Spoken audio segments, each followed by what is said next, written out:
মারা গেছেন অন্তর্বর্তী সরকারের উপদেষ্টা হাসান আরিফ। প্রধান উপদেষ্টার শোক, কাল মিরপুর বুদ্ধিজীবী কবরস্থানে দাফন।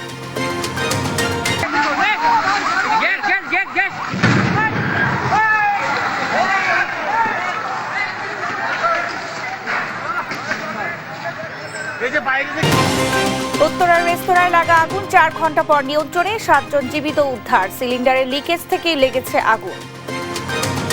এখন পর্যন্ত যেই 7 জনকে উদ্ধার করেছি তার মধ্যে 6 জন মহিলা এবং তার মধ্যে একজন অন্তঃসত্ত্বা মহিলাও রয়েছেন এবং একজন পুরুষ রয়েছেন।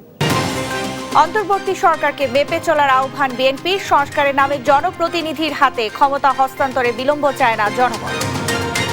খুলনায় 58 শহীদ পরিবারকে জুলাই স্মৃতি ফাউন্ডেশনের অর্থ সহায়তা। গণহত্যার বিচার না হলে ব্যর্থ হবে অন্তর্বর্তী সরকার। যারা অবৈধ অস্ত্র নিয়ে খুনি হাসিনার সাপ্লাই করা অবৈধ অস্ত্রগুলো দিয়ে আমার ভাই বোনদেরকে হত্যা করেছে, তাদের বিচার করা এই প্ল্যাটফর্মগুলোর, এই অন্তর্বর্তীকালীন যে সরকার, তাদের সবচেয়ে বড় দায়। কেরানীগঞ্জে ব্যাংক ডাকাতির চেষ্টায় মামলায় লিওনের 3 দিনের রিমান্ড মঞ্জুর। অপ্রাপ্তবয়স্ক হওয়ায় 2 জনের সিদ্ধান্ত পড়ে।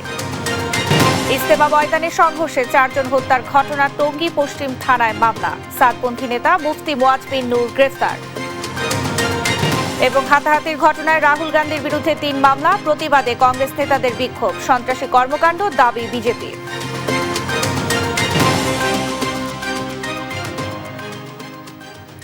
সংবাদ সন্ধ্যায় দেখছিলেন একেএস টিভি বার। সংবাদ শিরোনাম, সঙ্গে আছি আমি শারমিন নাসি।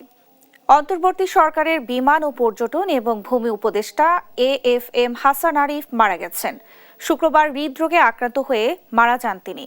তার মৃত্যুর বিষয়টি নিশ্চিত করেছেন তার সহকারী একান্ত সচিব APS মোহাম্মদ আবেদ চৌধুরী। উপদেষ্টা হাসান আরিফের ছেলে মুয়াজ আরিফ গণমাধ্যমকে জানান, তার বাবা দুপুরে খাবারের সময় হঠাৎ করে মেঝেতে পড়ে যায়। এরপরে তাকে রাজধানীর ল্যাবেড হাসপাতালে নিয়ে যাওয়ার পর কর্তব্যরত চিকিৎসক তাকে মৃত ঘোষণা করেন। উপদেষ্টা হাসান আরিফের মৃত্যুতে শোক জানিয়েছেন রাষ্ট্রপতি, প্রধান উপদেষ্টা সহ অন্যান্য উপদেষ্টারা। পরিবারের পক্ষ থেকে জানানো হয়, বাদ এশা ধানমন্ডিতে প্রথম ও কাল হাইকোর্ট প্রাঙ্গণে দ্বিতীয় জানাজা অনুষ্ঠিত হবে। পেশাগত জীবনে হাসান আরিফ একজন আইনজীবী ছিলেন। তিনি অ্যাটর্নি জেনারেল হিসেবে দায়িত্ব পালন করেন। এছাড়া ফখরুদ্দিন আহমেদের নেতৃত্বাধীন তত্ত্বাবধায়ক সরকারের আইন উপদেষ্টা ছিলেন।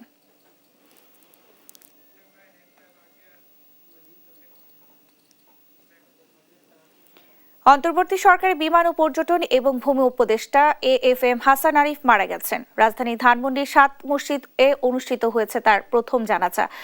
কাল হাইকোর্টে দ্বিতীয় জানাজা শেষে মিরপুর বুদ্ধিজীবী কবরস্থানে দাফন করা হবে। এ নিয়ে আরও জানাতে যুক্ত হচ্ছেন সহকর্মী কায়েস রাহাত। রাহাত, হাসান আরিফের মরদেহ কোথায় রাখা হয়েছে আর প্রথম জানাজা কখন অনুষ্ঠিত হবে? মামুন যে মসজিদটি রয়েছে সেখানে এবং বাইতুল মামুন মসজিদে তার প্রথমে নামাজে জানাজা অনুষ্ঠিত হবে এবং এখানে এসে আমরা যেটি জানতে পেরেছি যে তার এই প্রথম নামাজে জানাজার পর আগামীকাল বেলা 11টার দিকে তার দ্বিতীয় নামাজে জানাজা অনুষ্ঠিত হবে হাইকোর্ট প্রাঙ্গণে এবং হাইকোর্ট প্রাঙ্গণের পর বুদ্ধিজীবী কবরস্থানে তাকে সমাহিত করা হবে। তবে এক্ষেত্রে বলে রাখা প্রয়োজন যে আগামীকালকেই কিন্তু তার দাফন কার্যটি সমাধা হচ্ছে না এবং এই ক্ষেত্রে যেটি জানানো হয়েছে পরিবারের পক্ষ থেকে যে তার মেয়ে দেশের বাইরে রয়েছেন এবং তিনি 22 তারিখে যখন ফিরবেন দেশে ফেরার পর তখন তার দাফন কার্যটি সমাধা হবেন এবং এই ক্ষেত্রে দাফন কার্যটি ঠিক কবে সমাধা হচ্ছে সেটি কিন্তু এখনো স্পষ্ট করা হয়নি। এটি স্পষ্ট করা না হলেও তার দাফন কার্যটি কোথায় হবে সেটি স্পষ্ট করা হয়েছে বা বলা হয়েছে সেটি হচ্ছে যে বুদ্ধিজীবী কবরস্থানে আমরা জানতে পেরেছি যে তাকে দাফন করা হবে এবং এখান থেকে ইতিমধ্যে তাকে নিয়ে যাওয়া হয়েছে বাইতুল মামুন মসজিদে এবং এরপর ওনাকে হয়তোবা আগামীকালকের জন্য কোথাও আগামীকালকের হাইকোর্ট প্রাঙ্গণের জন্য তাকে নিয়ে যাওয়া হবে সেখান থেকে এবং পরবর্তীতে জানানো হবে ঠিক তার পরিবারের পক্ষ থেকে যে কখন এবং কোথায় তার এই দাফনটি সম্পন্ন হবে এবং বুদ্ধিজীবী কবরস্থান ঠিক কবে এই দাফনটি নেওয়া হবে। তো ল্যাবেডের সামনে থেকে এই ছিল আমার কাছে সর্বশেষ।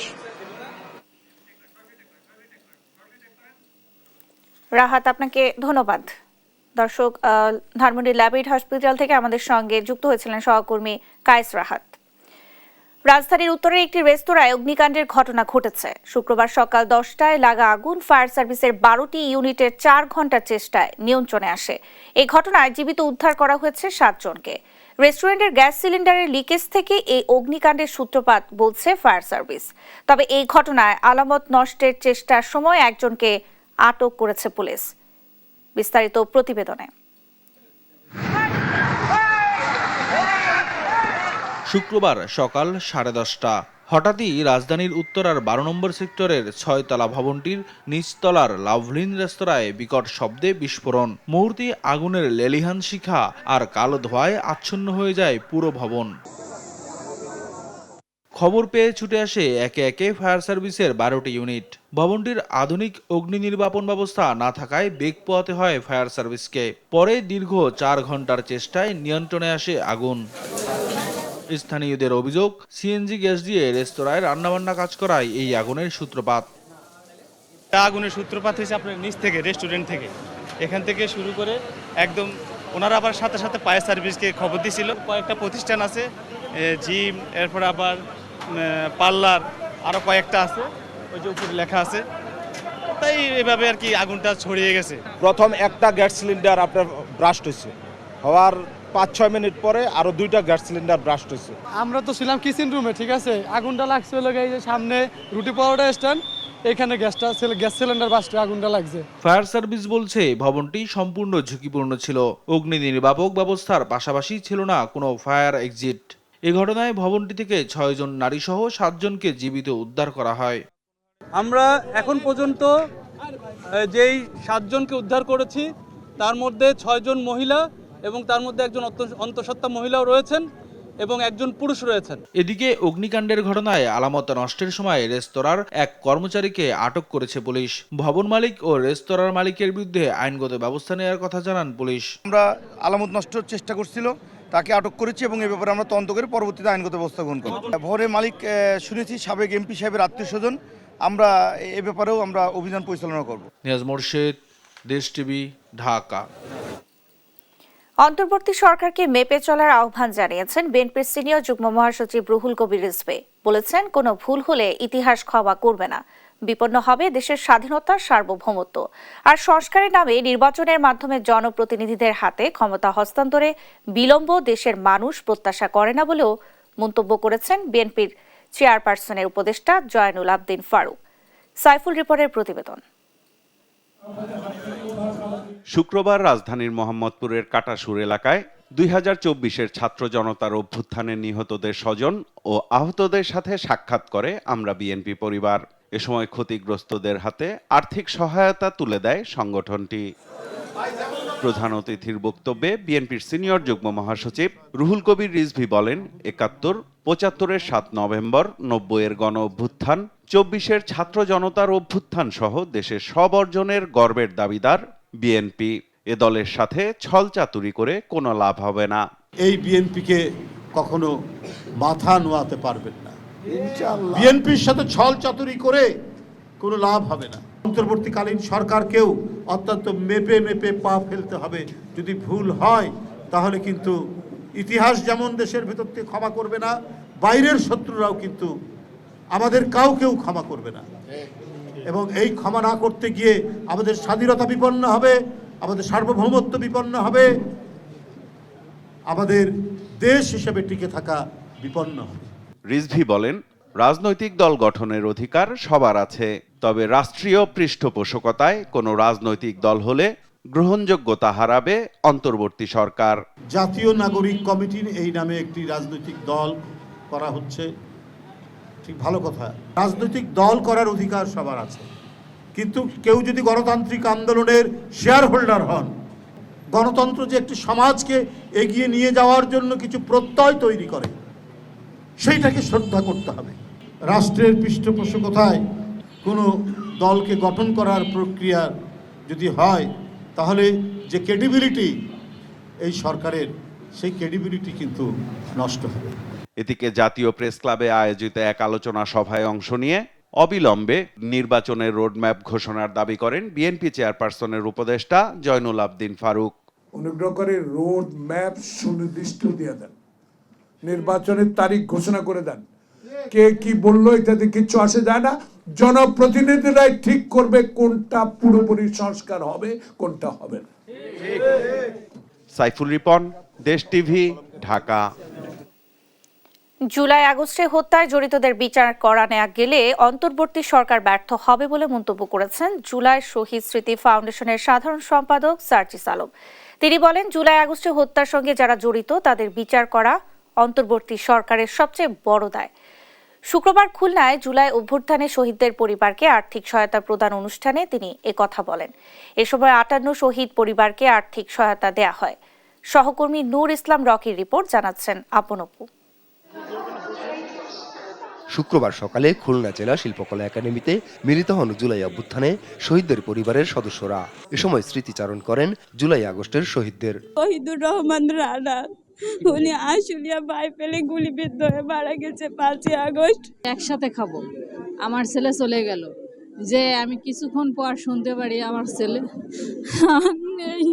অনুষ্ঠানে ছাত্র জনতার আন্দোলনে 58 জন শহীদের পরিবারের হাতে আর্থিক অনুদানের চেক তুলে দেন জুলাই শহীদ স্মৃতি ফাউন্ডেশনের সাধারণ সম্পাদক সার্জিস আলম। তিনি বলেন, জুলাই আগস্টে হত্যার সঙ্গে যারা জড়িত তাদের বিচার করা অন্তর্বর্তী সরকারের দায়। বিচার করতে না পারলে ব্যর্থ হবে বর্তমান সরকার। যারা অবৈধ অস্ত্র নিয়ে খুনি হাসিনার সাপ্লাই করা অবৈধ অস্ত্রগুলো দিয়ে আমার ভাই বোনদেরকে হত্যা করেছে, তাদের বিচার করা এই প্ল্যাটফর্মগুলোর এই অন্তর্বর্তীকালীন যে সরকার তাদের সবচেয়ে বড় দায়। যদি এটা তারা তাদের জায়গা থেকে করে যেতে না পারে, এটাই তাদের সীমাবদ্ধতার এবং ব্যর্থতার সবচেয়ে বড় প্যারামিটার হবে। বিভিন্ন মহল বক্তব্যের খণ্ডাংশ নিয়ে কোনো ঘটনাকে ভিন্নভাবে উপস্থাপন করে নোংরা রাজনীতি করার চেষ্টা করছে কিনা সেদিকেও খেয়াল রাখতে বলেন সার্জিস। এ সময় যে কোনো মূল্যে জুলাই অভ্যুত্থানের চেতনা ধরে রাখার ঘোষণা দেন তিনি। যে বিভিন্ন মহলের প্রোপাগান্ডা সেলগুলো বিভিন্ন বক্তব্যের খণ্ডন করে বিভিন্ন অবস্থাকে ভিন্ন দিকে প্রভাবিত করে নোংরা রাজনীতি করার চেষ্টা করছে কিনা আমাদের এটিও খেয়াল রাখতে হবে। কবর থেকে শহীদদের লাশ উত্তোলন না করেই বিচার প্রক্রিয়া সম্পূর্ণ করার আহ্বান জানান ফাউন্ডেশনের প্রধান নির্বাহী মীর মাহবুবুর রহমান স্নিগ্ধ। আমরা আগেও বিভিন্ন হত্যা মামলার বিচার দেখেছি, যেখানে শহীদ যারা মৃত আছে তাদের লাশকে কবর থেকে উত্তোলন না করেই তাদের বিচার কার্যক্রম সম্পন্ন করা হয়েছে। সেক্ষেত্রে কেন এই শহীদ পরিবারদের এরকম অপমানিত করা হবে? তাদেরকে বলা হবে যে আমরা আগে আপনাদের সন্তানের লাশ উত্তোলন করব, তারপর তা কাটাচিটা করব, তারপর আমরা এই মামলার অগ্রগতি জানাবো আপনাদেরকে।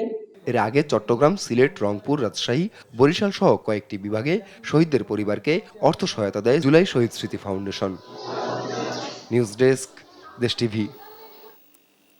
কেরানীগঞ্জে রূপালী ব্যাংকের ডাকাতির চেষ্টা মামলায় গ্রেফতার লিওন মোল্লার 3 দিনের রিমান্ড মঞ্জুর করেছেন আদালত। বিকেলে ঢাকার সিনিয়র জুডিশিয়াল ম্যাজিস্ট্রেট মোহাম্মদ জুনায়েদের আদালত এই আদেশ দেন। এদিকে আরাফাত ও সিফাতকে স্বীকারোক্তিমূলক জবানবন্দি দেওয়ার আবেদন করেছে রাষ্ট্রপক্ষের আইনজীবী। শিউলি রায়ের রিপোর্ট। ডাকাতিতে নেতৃত্বে দেওয়া লিওন মোল্লা 1 মাস আগে থেকেই আরাফাত ও সিফাতকে নিয়ে ডাকাতির পরিকল্পনা করে। রিমান্ডে নেয়া লিওন পেশায় গাড়ি চালক। বাকি দুজনের মধ্যে একজন 7ম শ্রেণীর শিক্ষার্থী, আরেকজন মাদ্রাসার শিক্ষার্থী। এই ঘটনার মূল হোতা লিওনকে 3 দিনের রিমান্ড মঞ্জুর করেছেন আদালত। এছাড়া আরাফাত ও সিফাতকে স্বীকারোক্তিমূলক জবানবন্দি দেওয়ার আবেদন করেছে রাষ্ট্রপক্ষের আইনজীবী। রাষ্ট্রপক্ষের আইনজীবী বলেন, আসামিরা জিঞ্জিরা শাখার ব্যাংকে ঢুকে কর্মকর্তাদের জিম্মি করে 16 লাখ টাকা লুট করে।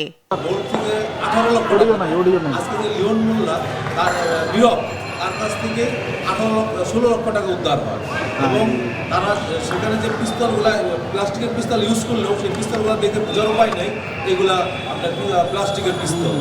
এইসব তথ্য উদ্ঘাটনের জন্য লিওন মোল্লার 7 দিনের পুলিশ রিমান্ডের আবেদন করেছে। বিজ্ঞ আদালত এই জিজ্ঞাসাবাদের জন্য 3 দিনের পুলিশ রিমান্ড মঞ্জুর করেছে। বাকি দুজনের বিষয়ে দুজনের 164 তারা স্বেচ্ছায় স্বীকারোক্তিমূলক জবানবন্দি দেওয়ার ইচ্ছা ব্যক্ত করেছে এবং তাদের 164 করার জন্য তারা এখন অপেক্ষমান আছে।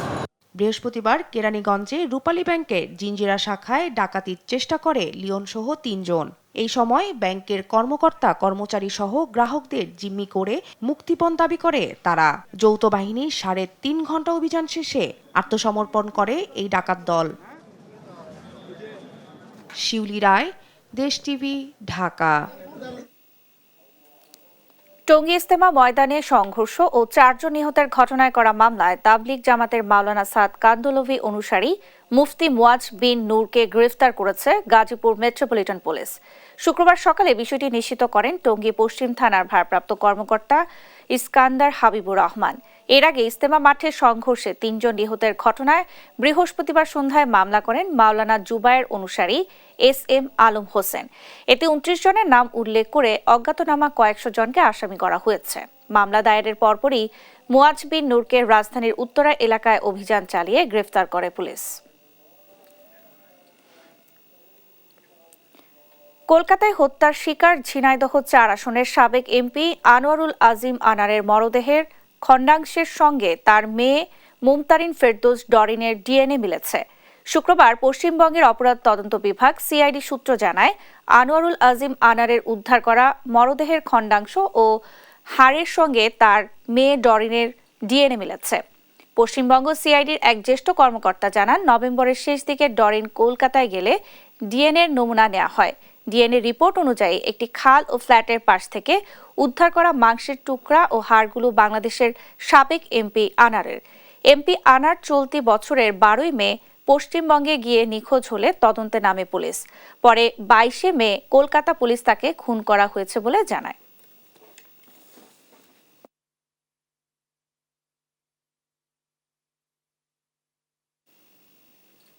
দেখছেন সংবাদ সন্ধ্যা। নিত্যপণ্যের বাজারে ঊর্ধ্বমুখিতা থামছেই না। চালের বাজারে আবারও তৈরি হয়েছে অস্থিরতা। মিনিকেট চাল কেজিতে বেড়েছে 5 টাকা, আর মুরগির দামও কেজিতে 30 থেকে 40 টাকা বাড়তি। এদিকে মশলার বাজারে এলাচের দাম ঠেকেছে 4,500 টাকায়। বিস্তারিত প্রতিবেদনে। চালের বাজার আবারও ঊর্ধ্বমুখী। মিনিকেট চাল কেজিতে বেড়েছে 5 টাকা। হঠাৎ করে দাম বাড়ায় বিপাকে ক্রেতা বিক্রেতারা। চাল তো মনে করেন আমরা এক সপ্তাহ আগে 71 টাকা 72 টাকা কিনছি, এখন দেখি পাইকারি বাজারে এখন 76-77 টাকা, তাহলে 80 টাকা হয়ে যাবে। চাল তো আছে, এটা বাড়াইছে মেইলাররা। চালটা, আলুটা, তেলটা, ডালটা, এই 4টা জিনিস গরিব মানুষের জন্য খুব প্রয়োজন। আমাদের তো আয় বাড়ে না, কিন্তু জিনিসের দাম বাড়ছে। মুরগির দাম বেড়েছে কেজিতে 30 থেকে 40 টাকা। বিক্রেতারা জানান, শীতে বিয়ে সহ নানা আয়োজনে চাহিদা বাড়ায় দাম বাড়তি। আজকে 340 টাকা কেজি নিলাম মুরগি, তাও এটা দেশি না, কিন্তু এটা হলো ওই পাকিস্তানি কক যেটা বলে সেটা। এই মুরগিগুলো 300 নিচে ছিল। মাল যদি মনের কাছে আরো বাড়ার সম্ভাবনা আছে যদি মাল না পাই। এদিকে চড়া মাছের দামও। ইলিশ বিক্রি হচ্ছে চড়া দামে, আর ভোজ্য তেল বিক্রি হচ্ছে বাড়তি দামে। মশলার বাজারে এলাচের দাম বেড়ে হয়েছে 4,400 টাকা কেজি। মাংস কেনার সামর্থ্য হলে তো মশলা কেনার সামর্থ্য হবে না। 1 কেজি এলাচের দাম হচ্ছে 4400 টাকা, 5000 টাকা বাইরে খুচরা। আমগো বাড়িতে সমস্যা হইতে আছে, দাম বেশি, কাস্টমার ঘুরে খালি। তবে সবজির দামে কিছুটা স্বস্তি এসেছে। 50 টাকার মধ্যে পাওয়া যাচ্ছে বেশিরভাগ সবজি। সবজির দাম তুলনামূলকভাবে অনেক কম বর্তমানে। নিয়মিত বাজার মনিটরিং এর মাধ্যমে নিত্যপণ্য সহনীয় পর্যায়ে নিয়ে আসার দাবি ক্রেতা বিক্রেতাদের। নাফিয়া ফারজানা, দেশ টিভি, ঢাকা। বড়দিন আর বছরের শেষ সময় ঘিরে পর্যটকদের উপচে পড়া ভিড় পর্যটন নগরী কক্সবাজারে। ভোর থেকে রাত পর্যন্ত সমুদ্র সৈকত সহ প্রতিটি স্পট সরগরম থাকছে। তবে পর্যটকদের চাপে হোটেল বোটেলে কক্ষ সংকট দেখা দিয়েছে।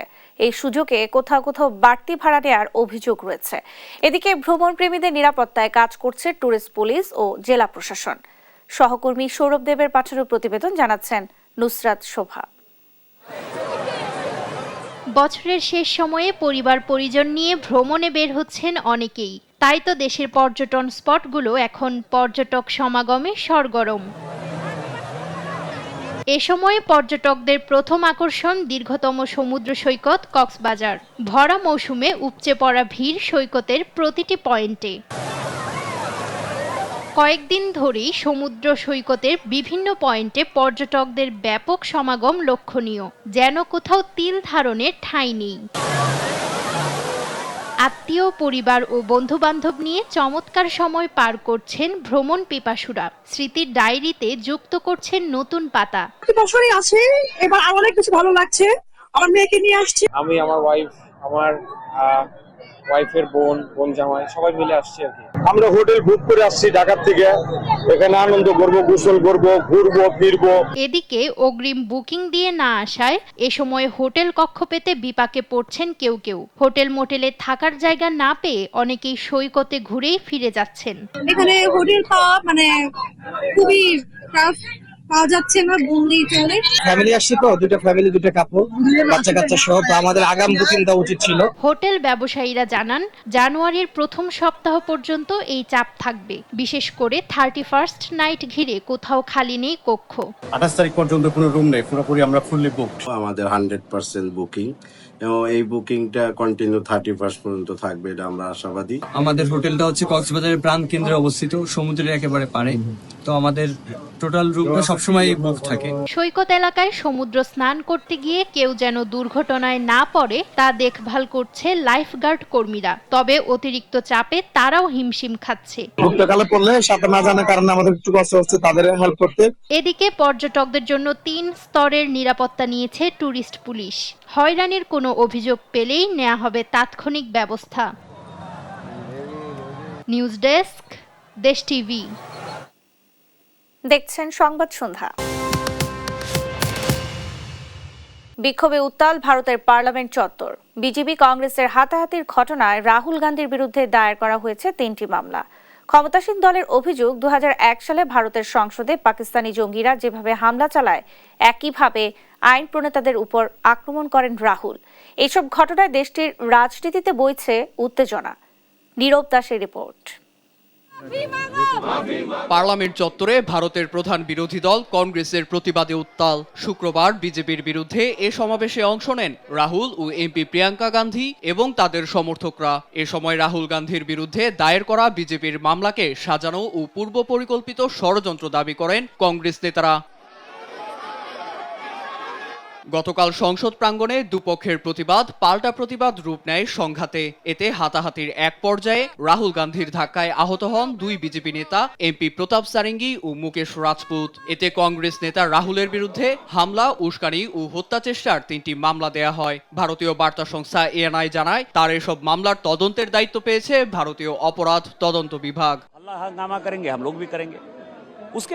সংসদে সেদিন রাহুল গান্ধীর আচরণকে সন্ত্রাসী কর্মকাণ্ডের সঙ্গে তুলনা করেছেন বিজেপি নেতা নিশিকান্ত। প্রতিবাদে আজ ফের রাস্তায় নামে বিজেপি নেতারা। এমনকি 2001 সালে পাকিস্তান যেভাবে ভারতীয় সংসদে হামলা চালিয়েছিল, তারাও একই কাজ করেছে বলে মন্তব্য করেন তিনি। রাহুল গান্ধীজি মকরদুয়ার কে উপর চড় রহে। মকরদুয়ারের সামনে আমরা শান্তিপূর্ণভাবে মিছিল করছিলাম। এমন সময় রাহুল ও প্রিয়াঙ্কাও দলবল নিয়ে হাজির হন। এ সময় তারা মকরদুয়ারের দিক দিয়ে প্রবেশ করতে চাইলে আমরা রাস্তা ছেড়ে দিই। তিনি উঠে গিয়েও সামনে থাকা নেতাদের ধাক্কা দেন। তিনি এখানে সন্ত্রাসী আচরণ প্রদর্শন করেছেন। এর আগে 2001 সালের ডিসেম্বর মাসে পাকিস্তানও আমাদের সংসদে এভাবে হামলা চালিয়েছিল। 19 ডিসেম্বর। এছাড়া নাগাল্যান্ডের এক মহিলা সংসদের সঙ্গে বাজে ব্যবহারের অভিযোগও তোলেন এনডিএ নেতা ও মন্ত্রী কিরণ রিজিজু। এমন আচরণের জন্য রাহুল ও কংগ্রেসকে ক্ষমা চাওয়ার আহ্বান জানান তিনি। রাহুল গান্ধীজি গতকাল রাহুল গান্ধী মহিলা সাংসদের সঙ্গেও খারাপ ব্যবহার করেছেন। এ বিষয়ে সংসদ স্পিকারকে অবগত করলে সংসদ প্রাঙ্গণে যে কোনো প্রতিবাদ সমাবেশ নিষিদ্ধ করেছেন। আমরা আমাদের নেতা কর্মীদের শান্ত থাকতে বলেছি। তবে হাতাহাতির জন্য কংগ্রেসকে দেশবাসীর কাছে ক্ষমা চাইতে হবে। কংগ্রেস খুদ মাফি মাংনা চাই।